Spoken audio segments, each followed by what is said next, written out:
Hi, folks. Welcome back to the pod. Thank you for joining us again for another episode of Finding Data Friends. We're lucky enough to be joined by a new friend, Michael. Thanks for joining us. Do you want to tell us a bit about who you are?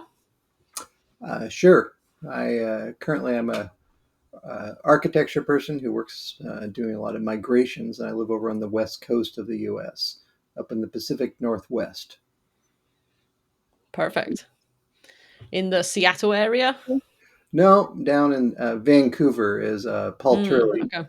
likes to say, this is the first Vancouver, not the second Vancouver, because Captain Ah, George Vancouver founded Vancouver, Washington first, and then made his way up to Vancouver, BC, the one that everyone knows about. perfect. Cool. Very nice. Me and Ben were just in Seattle not too long ago, Uh, hanging out. That is very true.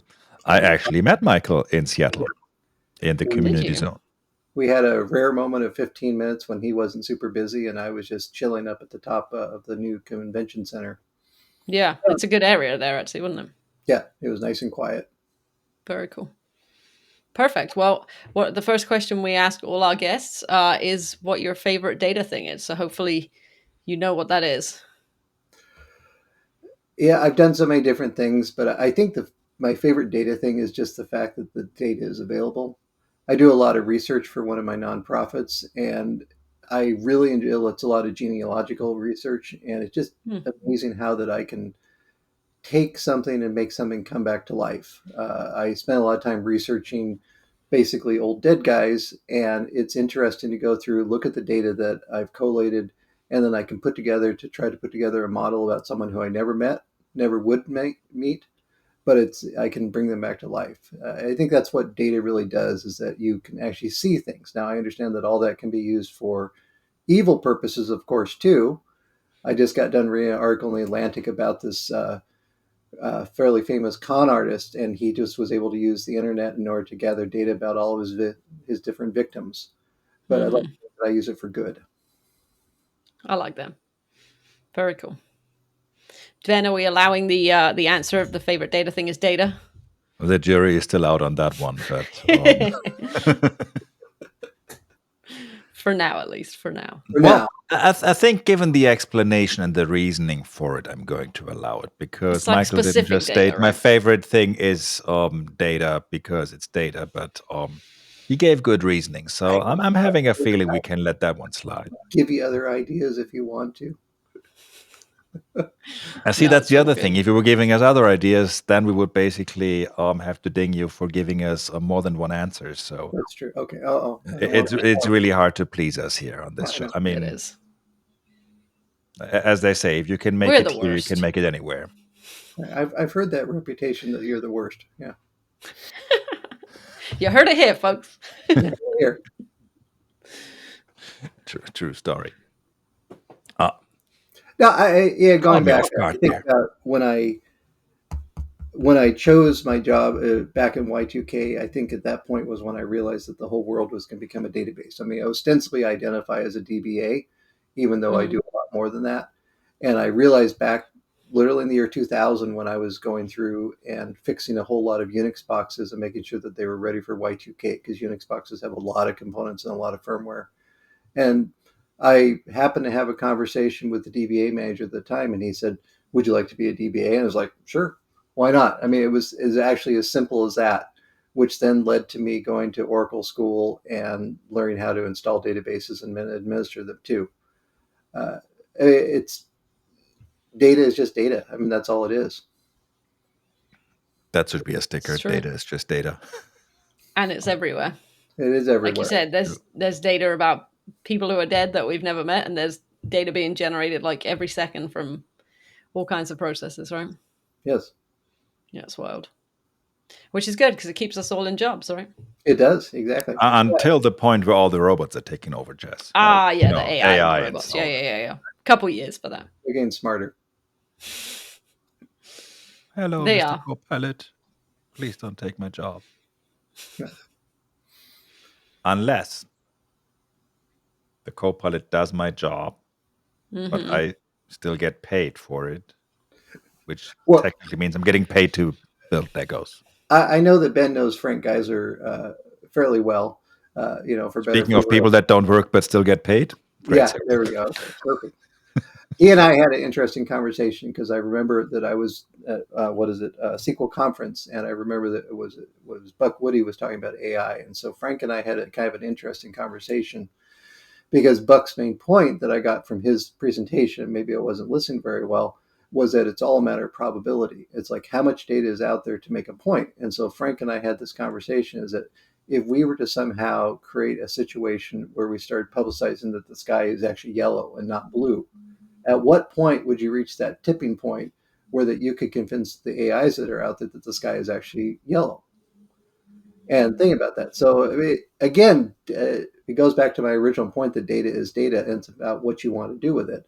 And yes, if you get enough determined people have nothing better to do than to put spurious data out there, you can make your own point. I mean, that's proven all the time by our presidential elections here over in the U.S., which I'm sure the Europeans look at with a great amusement. So it just Well, I mean, Jess is from the UK. I'm from Germany. So as much as we would prefer to laugh at you, we got our own homework to do there. So yeah. I've been reading those articles with amusement myself from this side of the pond, but still, we're all human beings, and people sometimes miss the point about it. The purpose is to enjoy your life. I've kind of came to the realization about that you have to be able to sleep with yourself at night, because if you're not comfortable with yourself, and then I saw it put a better way this morning, read another article about the fact that you just have to learn how to love yourself. But it's true. So, love yourself, be happy, so you have a basis so that you can actually maybe make life better for a few other people. And that's what life is about, not worrying about all the silliness of politicians. I understand that the silliness of politicians is probably going to affect your life too, but do what you can to improve life in your own local bubble. this is getting a very philosophical episode, I have to say. It is, yeah. I've also been thinking about tattoos as well too. There's another one more philosophy, and then I'll let you take back control of your podcast. Thank you? Question mark. When my son was when he first started school, I remember talking to the principal, and she said, every day is a challenge, every day is an opportunity. And I thought, well, that's quite a bit to do for my first tattoo. But then I thought that I could put into just do the initials. And so then I could just have this mysterious tattoo. People could ask me, what the hell does that mean? So, but I think it's true. I mean, the only thing. Isn't that what all the people do that just get some Chinese or Japanese or Korean characters tattooed and don't even know themselves what it means? Sure, exactly. In a slightly different way, but in a slightly different way.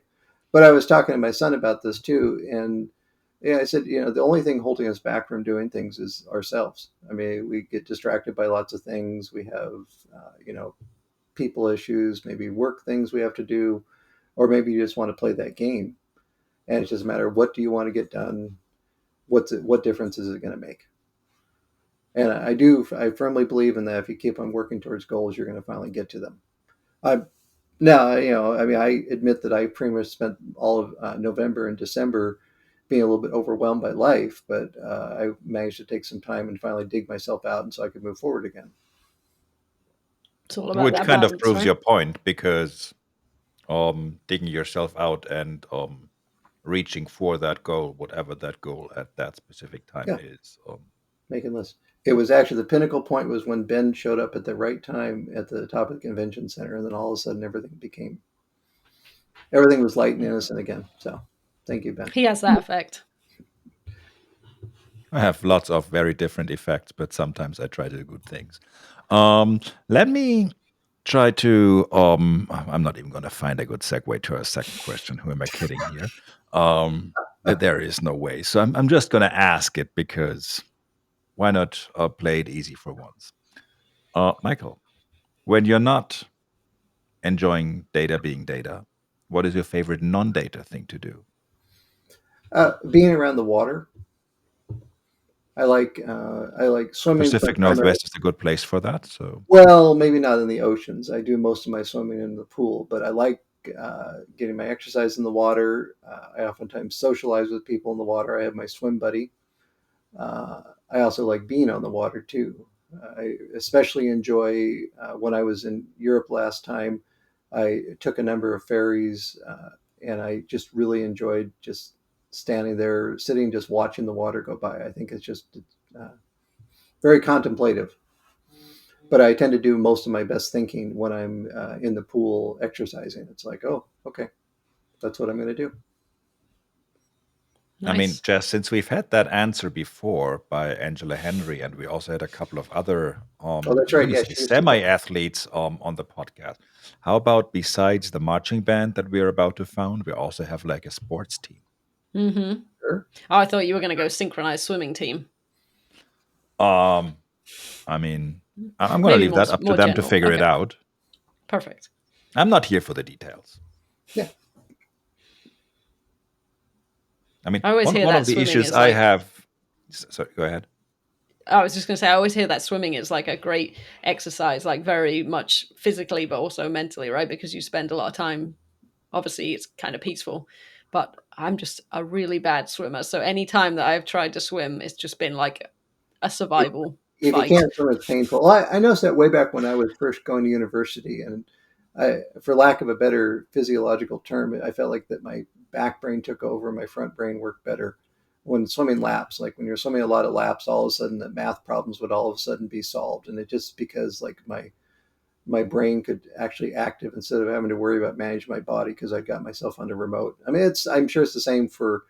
I don't run anymore at all, but same thing with biking. I think you like to bike, don't you, Jess? Yeah, for sure. It's like getting exercise, but also getting some kind of peacefulness in the pool or out in nature somewhere. Yeah, for sure. You know, Jess, what my biggest issue with swimming is? You can't go swimming for 30 minutes after you ate something. True. That would be a bad time. So you're saying that you eat something every 30 minutes, so you've never got a gap big enough to swim? There's that, but also I'm kind of trying to build a segue here. So, Okay. Oh, I see what you're doing. I see that. Oh, you want me to ask the food question? I mean, You're right. Swimming also does make me ridiculously hungry anytime I've ever done it. So this is perfect. We'll move on to the final question, which is, what's your favorite food? Unfortunately, I have to say it's probably nachos. And Why is that unfortunate? Well, nachos aren't particularly good for you, but they can be a bit of beauty. One time I was up in Alaska, and I was at a bar there, and they said, "Do you want the small order or the large order?" And I was like, "Well, the large order, of course." The lady brought it out in a freaking pizza pan, and I had to enlist the help of like about 6 or 8 other people in the bar to accomplish this nacho eating event. Sadly, I don't eat as many nachos as I used to like, but I certainly have enjoyed many plates of nachos in my life. I still like have to say, nachos. even though nachos may not be great for you, they're comfort food. And as long as it's not the only thing you eat, That's true. I'm all for it. Agreed. I like nachos too, but I'm not a big fan of the like liquid cheese. Oh, no, never. It's got to be like a grated cheese. Yeah, that's like the gas station type nacho. Yeah. Or baseball. Liquid cheese right? isn't cheese, to be honest. I know. We Even still though I did have a friend who was one of my roommates in university was a mechanical engineer, and he introduced me to the joy of Circle K nachos because apparently for some reason, I don't remember why, he had to live on them over Christmas break. And he had, using his engineering skills, he had managed to architect that for 99 cents, you could put a row of chips around the edge of the tray. So then you could do a double layer at Circle 99 cents, which he thought was a really great deal. But unfortunately, he did douse them in the liquid cheese. That's all they had. Yeah. But hey, for 99p. Yeah, exactly. See, another piece of Yeah, but still. Yeah. He was using his powers for evil, not for good. I don't know. I think for nachos, extra nachos is for good. Okay. Circle K didn't need that 99 cents. No, not at all. He was making the best of it. But yeah, nachos. Good answer. Means a good day. By the way, speaking of nachos, which is basically the same thing as chips or crisps where you live, Jess, Michael once sent me a huge pack of fried pickle flavored chips. Those were amazing. Ooh. I forgot about that. I did not. Did you enjoy those? Very much so. I mean, they were super unique. And when you said, well, you shouldn't eat too many nachos because they're not good. That's what reminded me of it, because You I ate too think I many. ate through the first 5 packs in one serving, basically, because, well, I was waiting for them for quite a while because Frank was slacking on forwarding them. Oh, Frank is that's right, because they went to Frank. That's right. Well, that was your first mistake. So, yeah, why not bash on Frank? Yeah, I am guilty of that. How is it my mistake that you sent it to Frank? I mean, not getting into semantics and technicalities here, but It did take a long time. I think it took him 3 months to get that too. Yeah, I'm guilty. I've done that a few times of because apparently in the UK you can't get, or not the UK, in Europe and probably in the UK too, you can't get the Cheetos that have the like the flaming hot because of the red color. Mm, And yeah. so I am guilty of sending probably $15 worth of Cheetos for the cost of probably 60 plus US dollars to ship them to Europe I was gonna say. Yep. so that my European friends can enjoy flaming hot Cheetos. But yes, there was a number of bags of the pickled chips in there for Ben. and they Nice. were delish. Next time I'll just send them directly to your house. I honestly don't remember why I didn't send them to your house in the first time. Because you were sending something to Frank anyway, and there was no point in sending 2 packages at the price of 50 packs of chips. So Right, but it's not exactly like that. Austria is particularly close to where Frank lives, so I mean, I don't know. well, I'm in Germany as well. So getting it shipped from him to where I am, once he ships it, it takes a day. So again, no finger pointing, but Frank. But anyway, Oh, that's right. No, that's right. I think I had to because I think I actually managed to arrive in Europe faster than they got to you because I think when I got there, I personally had to manage it, and I believe that I got his long-suffering secretary Melly to actually orchestrate sending it through Deutsche Post. That's starting to come back because it's like, well, Frank, why haven't you sent these goddamn chips to Ben? So anyway, that sounds legit. To People.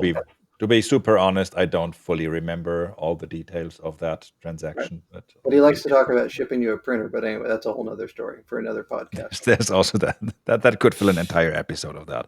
We're gonna let Frank tell that story when we're gonna have him on here. Yeah. And with that, 15 minutes of talking about philosophy, printers, chips, and getting hungry so we can eat from swimming are over. Perfect. Michael, Thank you so Great much. thank you so summary. much for joining us and sharing a bit more about you. Thank you, Jess. Thank you, everyone, for watching, and we shall see you next week with yet another friend. Bye. Bye, Bye. folks.